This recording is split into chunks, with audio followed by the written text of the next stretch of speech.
All right, man. Hello, Mr. O'Donnell. Fred Atwater here. Nice to meet you. And thought I'd throw together a quick video on this. I do this for people um, semi-often when they want to kind of learn some things, and I enjoy the teaching of it as well. That music is "Run Through the Jungle," man. Recognizable song because you're asking questions about the options trading, and you're about to run through the jungle, man. So here it comes.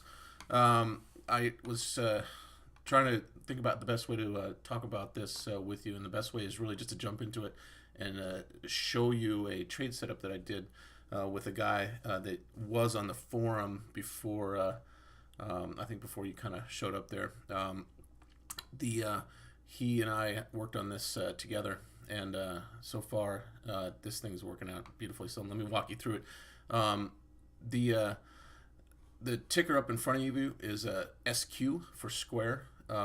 It's the little device that plugs into iPhones, and they charge a credit card. I don't know how popular they are back home for you, United States. Everybody runs the crap out of a credit card, and entrepreneurs, stuff like that, use that little thing as a point of purchase for merchants. Anyways, it's been a very good stock. Let me show you. We have two entries here on this. We entered right here on this candle. This was right prior to earnings, and I entered right at close, man. Like, it must have been 30 seconds prior to close. I bought, I think it was 500 shares. Might have been 1,000. 500. I think 500. I woke up the next morning, and boom, there's some, nice dollar signs right there. I waited a few minutes into the, literally like 2 or 3 minutes, and boom, I sold right about there. And then all I did was wait because I knew the run up on the stock was coming, and I knew that. Well, I didn't know. I mean, I'm not a fortune teller, but following Jeremy and RLT and all that stuff, I knew that we'd look for a retest back down here. So right there, a few days later, that's about a week or two later, I got back in long on the option side. This one was a straight stock purchase, here to here, or where was it, back up there? And then the options side occurred there. So here's what this trade looks like and what the deltas and thetas and all that stuff look like.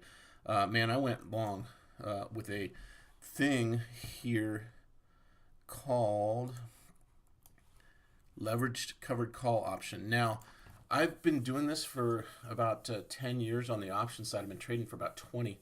But there wasn't a name for what I was doing before. But this Fidelity, this website right here, you can look up leveraged covered call on Fidelity. And this is about the best description of this style that I know how to express. Here, scroll down, and it explains what a leveraged covered call, explains understanding the Greeks. And look at this. If you see the charts that I publish on the RLT site, sometimes they look a lot like this because that's what I'm doing, and I've come to really specialize in that particular style of trading, and I'm had some pretty significant successes with it, very steady successes as well. So here's how I pick the options to fit that strategy. That is my bread and butter, my expertise, my specialty. I can talk about other options strategies, but that is my go-to baseline right there. So anyway, we picked right here. You can see that was a very, a natural long entry point on the retest. And let's go over here to the trade board on this. I may have to move my mug shot out of the way for a little bit. There was your on. I was looking at it earlier. SQ. Let's type that in here. And so the trade that I got into here, I wonder if I have a position marker on this thing. No, I do not, because it's not on that count. So here's what I do, man. I go all the way out as far to the right for the long side of this thing as the options board provides. And this technique, again, I learned this from some Chicago board traders before this had a name. And it took me a while to understand it, but once I brewed on it and I did the math over and over and over, and I'm like, holy mackerel, this is really a smart way to do business. So basically, you go about 2 or 3 strikes in the money on the furthest out to the right that you can, and see where my crosshair here. I'll bring up the pencil quick here. I got about 5 minutes. This thing's going to cut off. And I bought in, I think it was about $5.10. This has gone up in value a little bit. But I bought these 18 Jan 19. Notice they're 2 to 3 strikes in the money. And what's really, really, really important here, brother, is this number right here. This is the delta column, okay? This is the number that I was seeking to buy. I want to buy it between a 0.7 and a 0.8, not a 0.69 and not a 0.81, right in between. And that one is shack. It is 0.72. It is exactly within that range. And the reason, because it has a pricing movement. This type of trade, you can't have an explosive movement upward because you'll end up kind of breaking even on the trade. But as long as you have a steady, slightly neutral to bullish movement on the stock, this thing really, really progresses. That's the long setup. There's a 0.72. Look how low gamma is here. It's only at a 3% gamma. And look at and so I'm looking up here to see my delta gamma theta. This is how my board is set up so I can see, and they're in order of precedence, so I know my vega is low as well.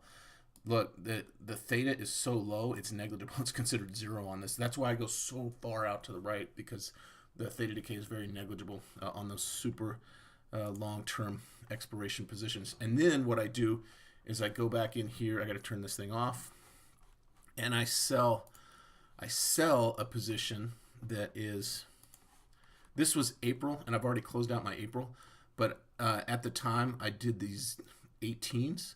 So back on the chart, it's at the money or about 1 strike into the money. So, or ATM plus 1. Sorry, not, ATM plus 1. So I had sold these at 30 cents, and yesterday I bought them back at like 3 cents or something like that. So I'd made the difference between those strikes. Notice my delta on that is very low. That's because it's so close to expiration. Gamma's pretty high. It's at 44%, and theta's at $2 a day. Now, that's kind of void because that option is about to die tomorrow. I got about 2 minutes left on the recorder to show you the current position that this baby is in. Right now, it's in the May options chain here, and all I did was go, oops, I'm sorry, that was May that I was pointing out there at, no, that was right. My dots are still up there from previously. Let's trash those. The May 18th, so I went back in yesterday and I sold at 73 cents. I didn't make 75. I sold at 73. So that was ATM plus about 1, because the stock is currently trading at 17.5 right up here. And so I went a little bit above that to the 18 strike. But here's what's important, man. Look at this. Look at this delta. That's a 0.5 to a 0.4-ish. 0.4 to 0.45 on the short side delta. And look at the gamma. It's perfect, man. It's not a huge number. And then as of right now, today, I only have 2 cents of theta decay, which means $2 per contract. There's 20 contracts deep in this particular position. And then that